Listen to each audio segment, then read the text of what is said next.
धीरेन्द्र कृष्ण शास्त्री जी महाराज जी के श्री चरणों में आपके दर्शन से ही पूज्य बालाजी सरकार का दर्शन अनुभव हो रहा है। आपके चरणों की धूल ये दास अनिरुद्ध अपने माथे पर सजाता हुआ अपने आप को कृतार्थ समझ रहा है।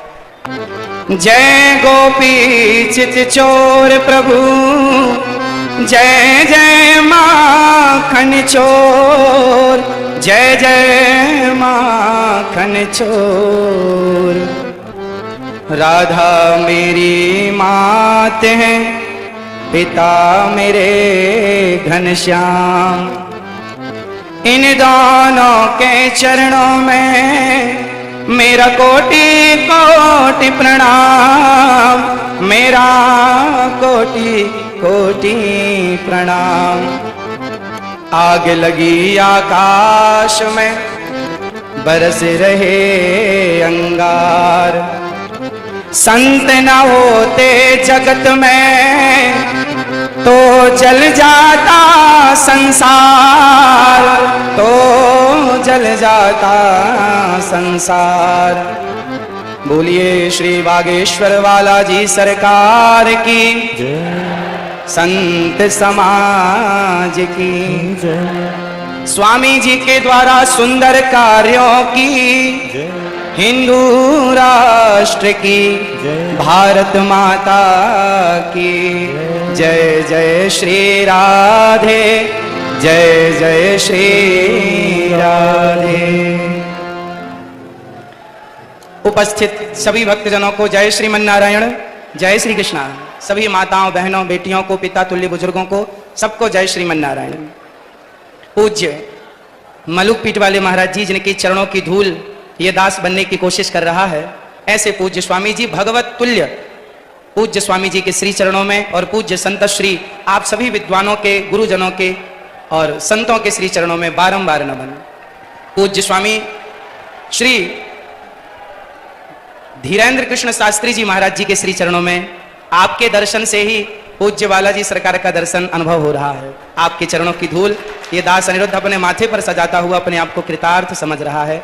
आपने इस दास को यहाँ बुलाकर, जैसे सुदामा को भगवान श्री कृष्ण ने गले से लगाकर सुदामा का मान बढ़ा दिया, ऐसे स्वामी जी ने दास को याद करके दास का मान बढ़ा दिया। आपके चरणों में बारंबार नमन, बारंबार नमन।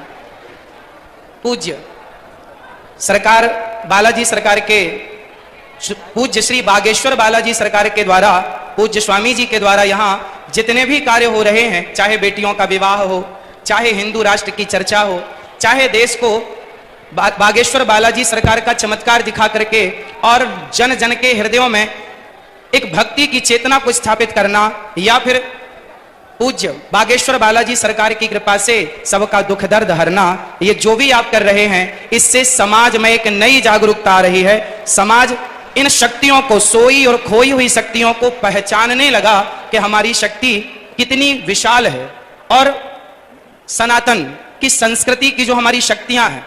हनुमान जी जब लंका गए तो हनुमान जी से पूछा राम जी ने कि आप लंका चले गए, तो हनुमान जी ने कहा प्रभु मुद्रिका मेल मुख माही। हे प्रभु, ये मेरा कोई बल नहीं है, आपके नाम की जो मुद्रिका मेरे मुख में थी तो जलद ही लांग गए अचरज नहीं।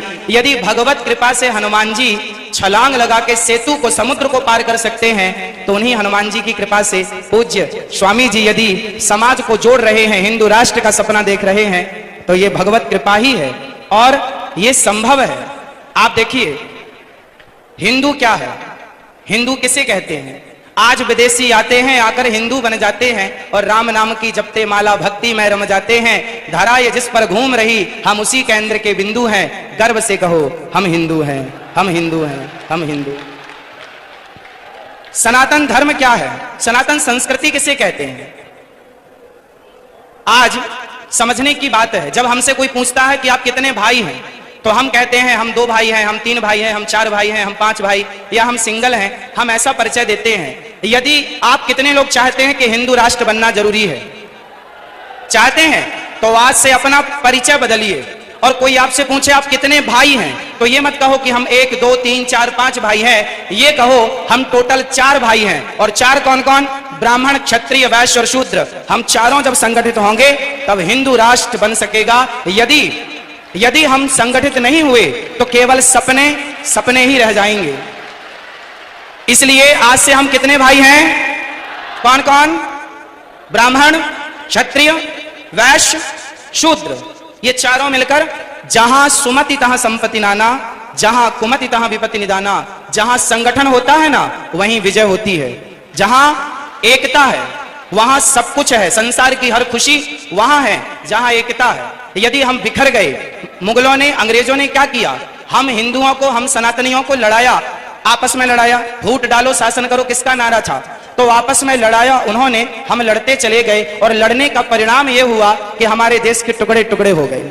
केवल लड़ाई का परिणाम है ये। यदि हम संगठित रहते तो क्या मजाल किसी की कि हमारी तरफ कोई आंख उठाकर देख लेता। हमारे सनातन धर्म में चाहे ब्राह्मण हो, क्षत्रिय हो, वैश्य हो, शूद्र हो, आप बताइए आज जिस छुआछूत ऊंच नीच की बात की जाती है, बताइए क्या हमारे सनातन धर्म में, क्या हमारे हिंदू धर्म में, क्या हमारे वेद पुराणों और ऋषि मुनियों के द्वारा क्या छुआछूत की भावना कभी थी? यदि छुआछूत होता तो भगवान राम निषाद राज्य को गले ना लगाते। यदि छुआछूत होता तो भगवान राम माता शबरी के बेर ना खाते। इसका मतलब है भगवान और भक्त। हमारे यहां तो संत रैदास जी हुए हैं जिनके चरणों को लोगों ने प्रणाम किया है, धो धो करके पिया है, जिनका आज भी ये मुहावरा, ये वाक्य आज भी प्रचलित है कि मन चंगा तो कठौती में गंगा। ऐसे महापुरुषों को हमने अपने हृदय में बिठाकर उनको पूजा है। यदि हमारे यहाँ जातवाद होता, ऊंच नीच होती, तो हम कभी भी ऐसे लोगों को इस रूप में स्वीकार ना करते। इसका मतलब हमारे देश में जातवाद था ही नहीं। ये जातवाद का जहर घोलकर सिर्फ सनातनियों को आपस में लड़ाने का षड्यंत्र किया गया और जिस षड्यंत्र की चपेट में हम सभी भारतीय आ गए। हमको लड़ाया गया, हमें गलत पढ़ाया गया। जैसे समझिएगा क्या क्या गलत पढ़ाया गया। हम लोगों को पढ़ाया गया कि हम जब पढ़ते थे ना तो हमें पढ़ाया जाता था गा गणेश का, गा से गणेश। आज पढ़ाया जाता है गा से गधा। जब गा से गधा पढ़ेंगे तो गधा ही होंगे, फिर गणेश वाली बुद्धि कहां से लाओगे? इसलिए अब एक वाक्य देखिए इतिहास से। लोग कहते हैं कि हिंदू धर्म में सती प्रथा थी, राजा राम मोहन राय जी ने इसे बंद किया। ये जो जानकारी है ना, ये अधूरी जानकारी है।